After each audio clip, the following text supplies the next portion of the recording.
आपने प्रधानमंत्री मोदी के अगले 25 साल का प्लान देखा है, स्वर्णिम काल का जिक्र सुना है, लेकिन आज 2024 के लिए प्रधानमंत्री की जो रणनीति है उसका खाका भी सामने आ गया। जी हां, आज प्रधानमंत्री ने दो मुद्दों को प्रबल तरीके से लाल किले के मंच से उठाया। आज एक तरफ उन्होंने भ्रष्टाचार के दीमक पर प्रहार किया, तो दूसरी तरफ भाई भतीजावाद कैसे लोकतंत्र की नींव को खोखला कर रहा है, इसी के साथ उन्होंने विपक्ष पर हमला भी किया और 2024 की अपनी रणनीति भी देश के सामने रख दी।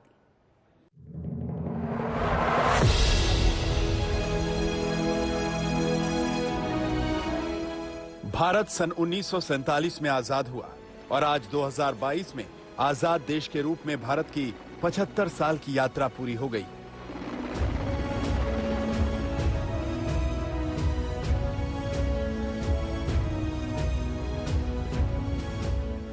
और अब अमृतकाल में प्रधानमंत्री मोदी ने अगले 25 साल का प्रण लिया है।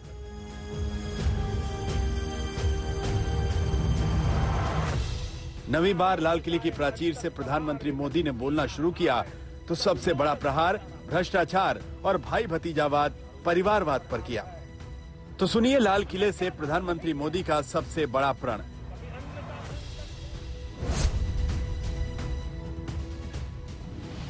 इस 25 साल का अमृतकाल, उस पर शायद अगर हमने समय रहते नहीं चेते, समय रहते समाधान नहीं किए, तो वो ये विकराल रूप ले सकते हैं। और इसलिए मैं सबकी चर्चा न करते हुए दो पर जरूर चर्चा करना चाहता हूं। एक है भ्रष्टाचार,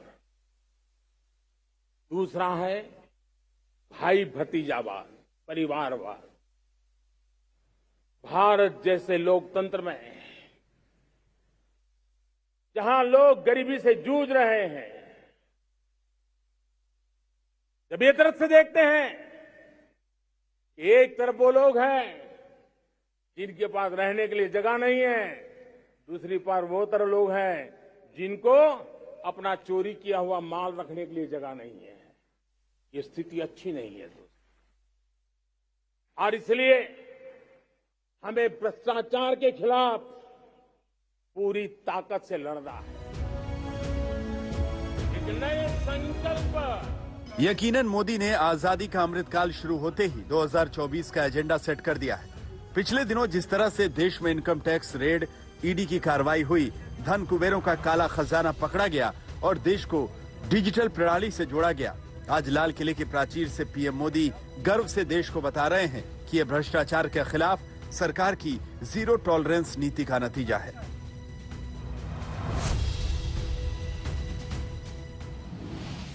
पिछले 8 वर्षों में डायरेक्ट बेनिफिट ट्रांसफर के द्वारा आधार, मोबाइल, इन सारे आधुनिक व्यवस्थाओं का उपयोग करते हुए 2 लाख करोड़ रुपए जो गलत हाथों में जाते थे,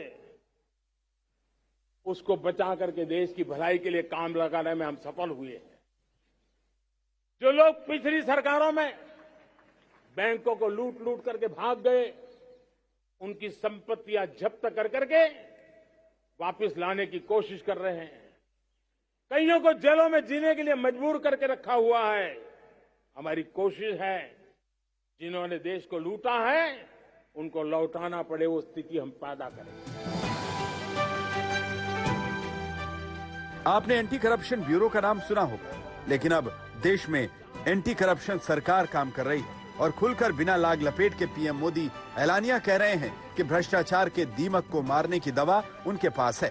बस उस दवा को देश के कोने कोने में छिड़कने के लिए जनता का साथ चाहिए।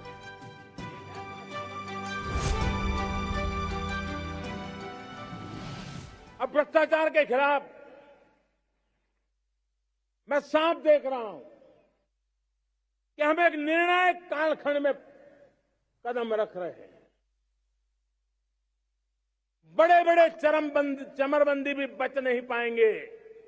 इस मिजाज के साथ भ्रष्टाचार के खिलाफ एक निर्णायक कालखंड में अब हिंदुस्तान कदम रख रहा है।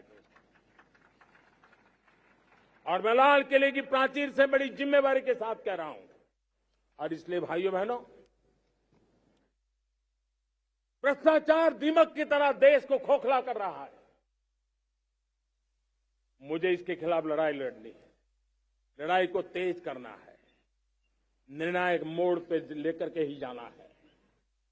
तब मेरे 130 करोड़ देशवासी, आप मुझे आशीर्वाद दीजिए, आप मेरा साथ दीजिए। मैं आज आपसे साथ मांगने आया, आपका सहयोग मांगने आया हूं, ताकि मैं इस लड़ाई को लड़ पाऊं, इस लड़ाई को देश जीत पाए और सामान्य नागरिक की जिंदगी भ्रष्टाचार ने तबाह करके रखी हुई है। मैं मेरे इन सामान्य नागरिक की जिंदगी को फिर से शान बान शान के लिए जीने के लिए रास्ता बनाना चाहता हूं। प्रधानमंत्री मोदी ये भी कहते हैं कि भ्रष्टाचारियों पर रहम खाने की रत्ती भर जरूरत नहीं है।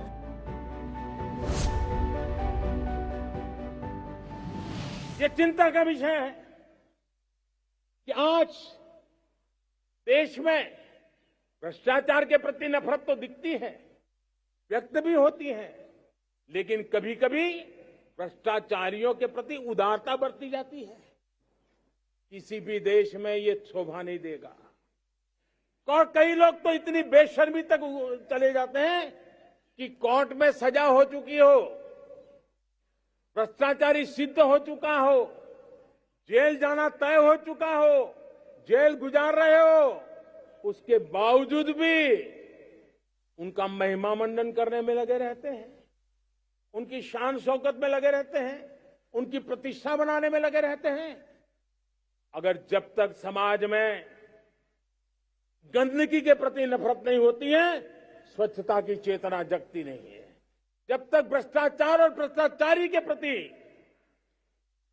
नफरत का भाव पैदा नहीं होता है, सामाजिक रूप से उसको नीचा देखने के लिए मजबूर नहीं करते, तब तक एक मानसिकता खत्म होने वाली नहीं। वंचित भ्रष्टाचार के खिलाफ मोदी ने अपनी नीति और नियत का खुलासा किया तो भाई भतीजावाद और परिवारवाद पर भी कड़ा प्रहार किया।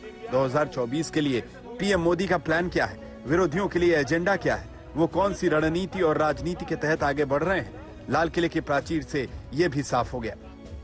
पीएम मोदी ने दो टूक कहा कि राजनीति में भाई भतीजावाद और परिवारवाद घुसा हुआ है, उसका शुद्धिकरण बेहद जरूरी है।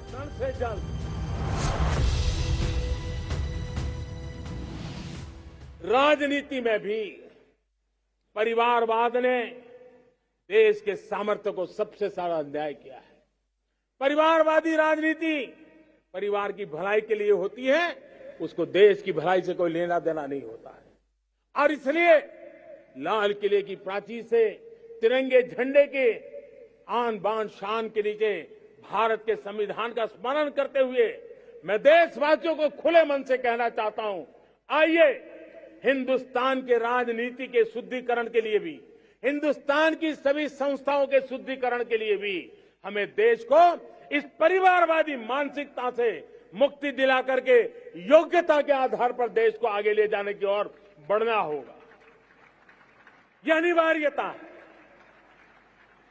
वरना हर किसी का मन कुंठित रहता है कि मैं उसके लिए योग्य था, मुझे नहीं मिला क्योंकि मेरा कोई चाचा मामा पिता दादा दादी नाना नानी कोई वहां थे नहीं। ये मनस्थिति किसी भी देश के लिए अच्छी नहीं। मेरे देश के नौजवानों, मैं आपके उज्जवल भविष्य के लिए, आपके सपनों के लिए, मैं भाई भतीजावाद के खिलाफ लड़ाई में आपका साथ चाहता हूं। परिवारवादी राजनीति के खिलाफ लड़ाई में मैं आपका साथ चाहता हूं। ये संवैधानिक जिम्मेवारी मानता हूं मैं, ये लोकतंत्र की जिम्मेवारी मानता हूं मैं, ये लाल किले के प्राचीर से कही गई बात की ताकत में मानता हूं, और इसलिए मैं आज आपका अवसर चाहता हूं।